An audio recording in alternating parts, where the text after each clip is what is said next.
Today's topic is about cost benefit analysis and cost effective analysis. Coming to cost benefit analysis, it is used to weight the total expenditure cost against the total expected benefits in order to choose which plan is the best.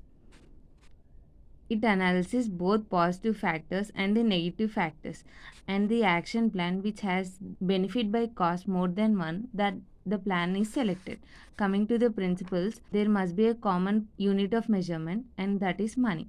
Valuation of policymakers should represent the value of beneficiaries. Projects should involve with action and without action comparison, and double counting of benefits and counts should be avoided, and long term investments should also be considered. Coming to the advantages, it helps in budgeting the health system, and it also helps in long term investment planning.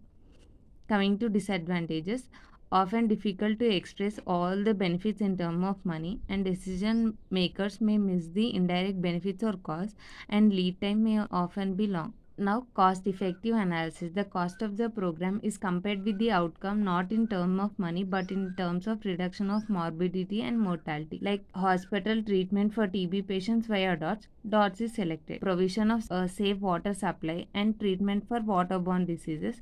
Like provision of water supply is taken into consideration.